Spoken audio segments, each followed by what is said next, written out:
Bismillahirrahmanirrahim. This is me, Muhammad Zubair, and you are watching a new video of my channel. This is differences in tenses. I'm very thankful for the last video views. All of my students, all my friends, जिन्होंने मेरी पिछली video को बहुत सराहा और उसको पसंद किया। कुछ स्टूडेंट की तरफ से ये सवाल आ रहा था कि sir how can we differentiate among the tenses, हम टेंसेस में किस तरह से डिफरेंशिएट कर सकते हैं, क्योंकि अक्सर जो है हम जो है वो इस बारे में कंफ्यूज हो जाते हैं कि how to difference between present definite to present continuous and past indefinite to present perfect and there are some also. So इसलिए मैंने जो है अपने स्टूडेंट्स के कहने पर कुछ इस तरह की वीडियोस का सिलसिला शुरू किया है।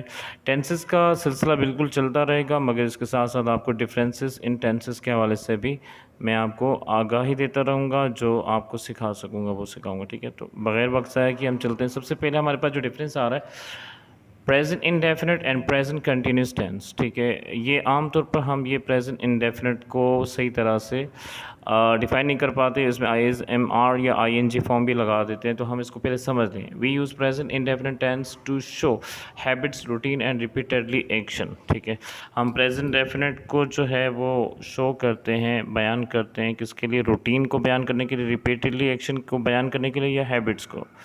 आई write a letter, she draws a picture, they play football, you drive a car. इस सेंटेंसेस में आप देख रहे हो कि subject plus verb plus object है। तो इनको नेगेटिव बनाना होता है डू नॉट या डज नॉट लगाते हैं, और अगर इंटरोगेटिव बनाना होता है तो डू और डज को शुरू में हम लगा लेते हैं। ठीक है, तो इसको हम प्रेजेंट डेफिनेट कहते हैं और इसको सिंपल प्रेजेंट भी कहा जाता है। इसका हम कंपैरिजन करें अगर प्रेजेंट कंटिन्यूस से, तो हम देखते हैं we use present continuous tense to show an action is going on by the subject. ठीक है, हम प्रेजेंट कंटिन्यूस को शो करते हैं जिसमें बताते हैं कि कोई एक्शन हो रहा है सब्जेक्ट के ज़रिए। I am writing a letter, मैं एक ख़त लिख रहा हूँ। She is drawing a picture, वो एक तस्वीर बना रही है। दे आर प्लेइंग फुटबॉल, वो फुटबॉल खेल रहे हैं।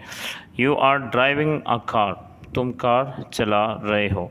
इसमें आप देख रहे हैं एम भी लगा रहे हैं, आई एन जी भी लगा रहे हैं, और नेगेटिव बनाना चाहते हैं तो हम क्या करते हैं इज़ एम या आर के बाद जो है एन ओ टी नोट लगाते हैं। और इंटेरोगेटिव बनाने के we will have to use is am are before the subject.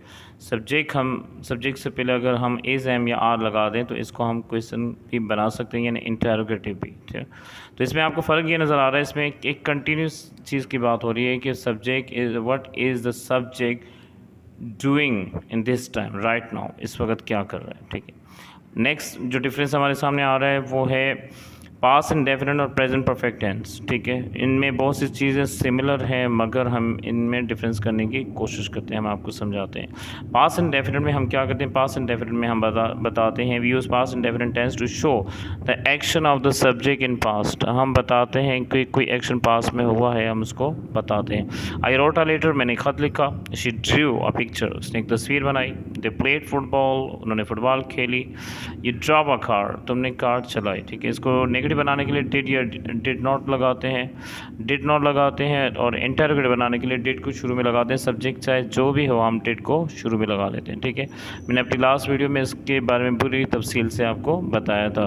तो फ़र्क क्या है, जो प्रेजेंट परफेक्ट टेंस है उसमें क्या है नज़र आता है आपको कि we use present perfect tense to show the completion of the subject in present. ठीक है, प्रेजेंट परफेक्ट टेंस को हम करंट पास्ट भी कहते हैं, और इसमें हम बताते हैं कंप्लीशन ऑफ द सब्जेक्ट।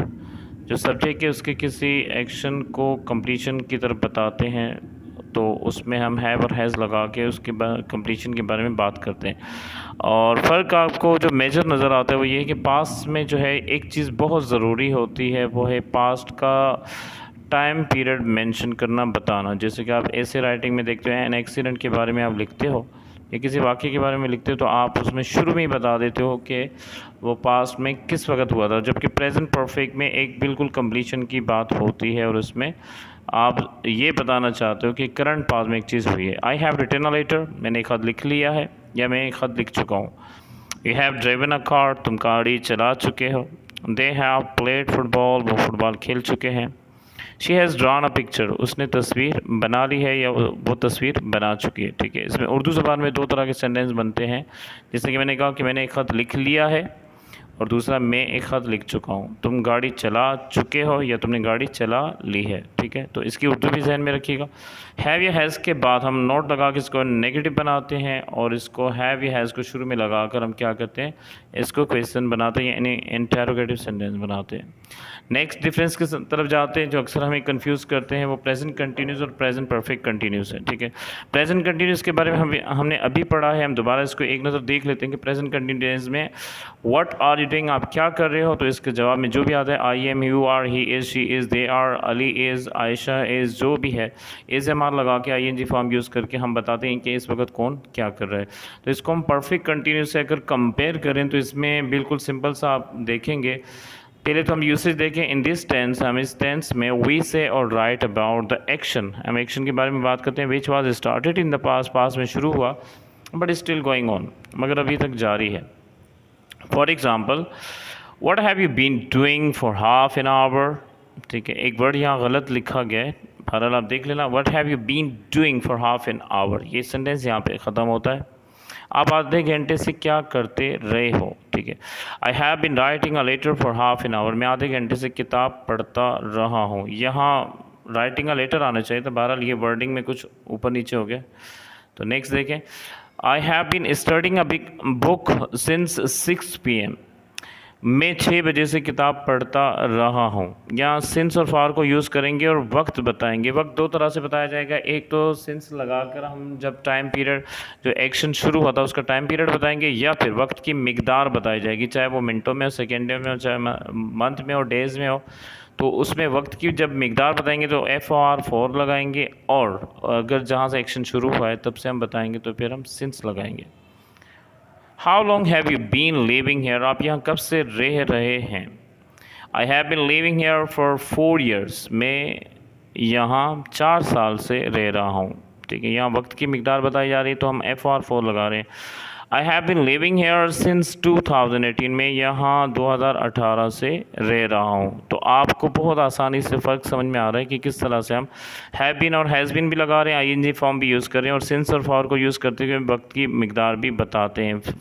अगर आपको डिफरेंस समझना हो तो ये है कि प्रेजेंट कंटिन्यूस में कुछ भी बताने की ज़रूरत नहीं होती, but the action is saying that some work is going on, the work is going on, the action, the subject's action is going on, but in present perfect continuous हम बताते हैं कि एक एक्शन पास में शुरू हुआ और अभी तक जारी है। हैव बीन और हैज़ बीन लगा के ING फॉर्म यूज़ करते हुए हम बताते हैं कि किस तरह से एक काम शुरू हुआ और अभी तक जारी है, ठीक है। तो इसके हवाले से आपको जो भी आपको कमेंट में आप बता सकते हैं अगर कुछ समझ में ना आए, और आप चाहें तो इस वीडियो को बार बार देखें, अगर कुछ समझ में ना आए तो आप कमेंट में भी पूछ सकते हैं, ठीक है। और आप बहुत इस बात पे मैं बहुत शुक्रिया अदा करूँगा कि आप मेरी वीडियोस को देख रहे हैं। आपसे फिर से रिक्वेस्ट करूँगा कि अगर आपने सब्सक्राइब नहीं किया तो ज़रूर सब्सक्राइब कीजिएगा। हैव अ गुड डे, अल्लाह हाफिज़।